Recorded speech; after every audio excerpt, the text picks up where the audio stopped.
तो last class में जो हम क्वेश्चन किए थे, अभी उसका एक्सपेक्टेड आउटपुट लिखते हैं पहले, और उसके बाद जाके प्रोग्राम ट्राई करेंगे। तो आपको बोला गया है 3 सब्जेक्ट का मार्क एक्सेप्ट करना है। तो मैं पहले एक्सपेक्टेड आउटपुट लिख रहा हूँ। Expected output. ठीक है। Enter 3 different subjects mark.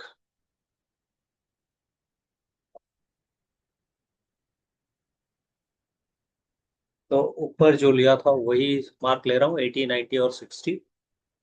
तो यहाँ पे मैं एंटर कर रहा हूँ 80, 90 और 60। तो यहाँ पे लिखूंगा क्योंकि टोटल मार्क दिखाना है, टोटल मार्क सिक्योर्ड। तो यहाँ पे आपको टोटल मार्क सिक्योर्ड जो लाए हैं उसको दिखाना है, तो कितना लाए? Total mark secured is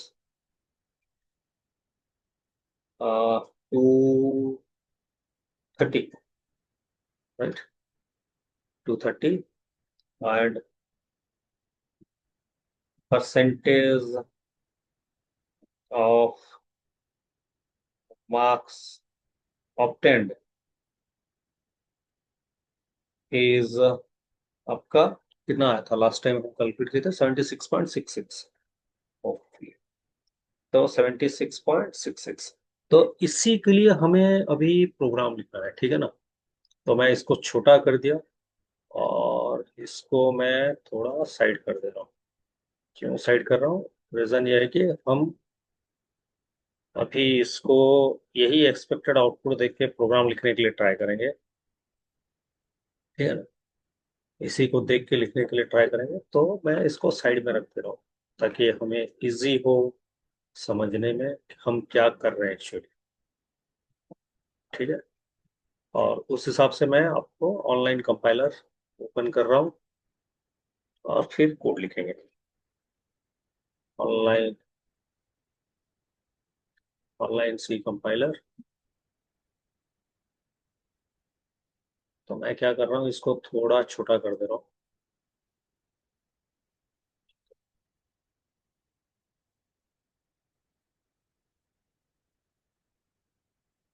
online compiler को मैं छोटा कर दे रहा हूँ यहाँ पे।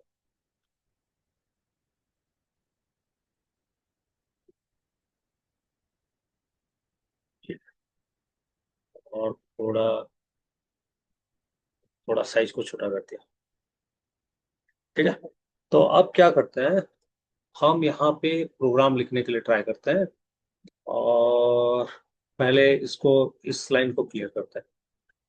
यहाँ पे जो है पहले उसको खाली करते हैं, डिलीट।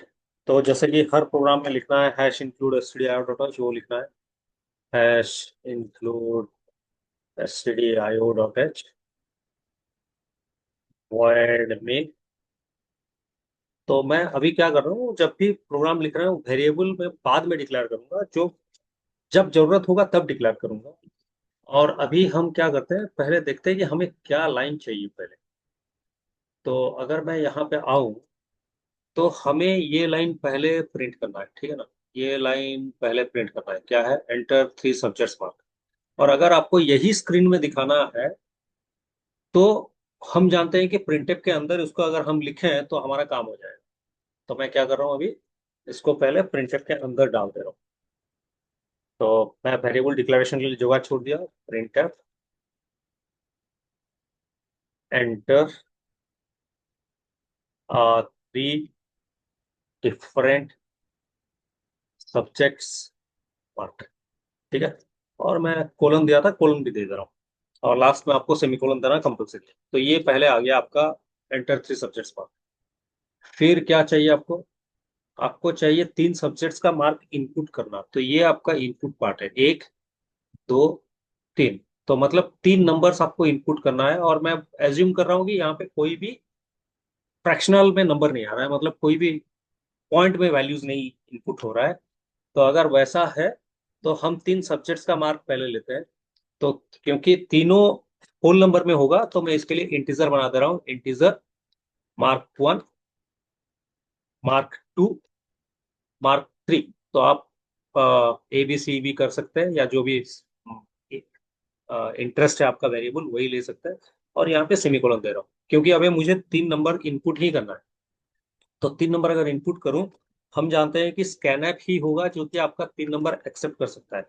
तो percentage D, percentage D, percentage D, 3 number input हुआ। पहला नंबर M1 में स्टोर किया, सेकंड नंबर M2 में स्टोर किया, एम्परसेंड देना भूलना नहीं, आंसर गलत आएगा। और थर्ड में M3। तो अगर आप मार्क करेंगे तो मैं M1 M2 M3 में स्पेस दिया हूँ लेकिन परसेंटेज डी में स्पेस नहीं दिया हूँ। तो अभी के लिए आप जान लीजिए कि स्पेस देना नहीं है। अगर स्पेस देंगे तो थोड़ा बहुत कॉम्प्लिकेशन क्रिएट करेगा बाद में। अभी के लिए खाली ये कंफर्म कीजिए कि आपको परसेंटेज डी या परसेंटेज एफ जो भी लिखे उनमें गैप देना ही नहीं, स्कैन के अंदर स्पेशल। तो ये काम हो गया। नेक्स्ट काम क्या है, हमें टोटल मार्क्स दिखाना है। ठीक है ना, ये टोटल मार्क्स हमें दिखाना होगा। अगर मैं टोटल मार्क्स दिखाऊं तो पहले तो कैलकुलेशन चाहिए ना। तो पहले कैलकुलेट कर लेते हैं। तो कैलकुलेट अगर इंटीजर में 80 90 60 इंटीजर में है तो मेरा आउटपुट भी इंटीजर ही होगा। तो इसके लिए मैं क्या कर रहा हूँ, यहाँ पे एक टोटल बोल के एक वेरिएबल ले रहा हूँ और उस टोटल वेरिएबल को पहले कैलकुलेट कर रहा हूँ। टोटल इक्वल्स टू क्या करना है, M1 plus M2 plus M3। हो गया, टोटल आ गया। तो मैं अभी इसको डायरेक्टली प्रिंटफ के साथ डिस्प्ले कर सकता हूँ। तो पहले टोटल को डिस्प्ले कर दे रहा हूँ। तो यहाँ पे मैं क्या कर रहा हूँ, टोटल को डिस्प्ले कर दे रहा हूँ क्योंकि ये लाइन हमें नेक्स्ट चाहिए। तो printf total mark secure is percentage D. और यहाँ पे आपको चाहिए क्या, टोटल। ये काम हो गया। नेक्स्ट लाइन क्या बोल रहा है, नेक्स्ट लाइन आपको परसेंटेज निकालने के लिए बोल रहा है। और हम मार्क कर चुके हैं कि परसेंटेज पॉइंट में निकल रहा है। तो अभी क्या करते हैं, तो पॉइंट में निकल रहा है तो परसेंटेज को हम ट्राई करते हैं कि पॉइंट में डिस्प्ले करने के लिए। तो इसके लिए मैं परसेंटेज को फ्लोट बना दे रहा हूँ। फ्लोट PERC लिख रहा हूँ, पूरा नहीं लिखे। और यहाँ पे पहले परसेंटेज को कैलकुलेट करते हैं और फिर डिस्प्ले करते हैं। PERC इक्वल्स टू, आप जो लिखते हैं टोटल बाय, आपके पास टोटल मार्क्स है 300 इंटू 100 इंटू 100। ठीक है, तो अभी ये काम हो गया। तो नेक्स्ट आपको क्या करना है, डिस्प्ले करना है। Printf percentage of marks obtained is percentage F comma PERC। तो यहाँ पे सेमीकोलन डालते हैं। तो ये है हमारा एक्चुअली प्रोग्राम। हम जो एक्सपेक्टेड आउटपुट लिखे हैं उस हिसाब से हमारा प्रोग्राम यही है। कहीं पे कुछ चेंजेस है क्या, मुझे तो नहीं लग रहा है।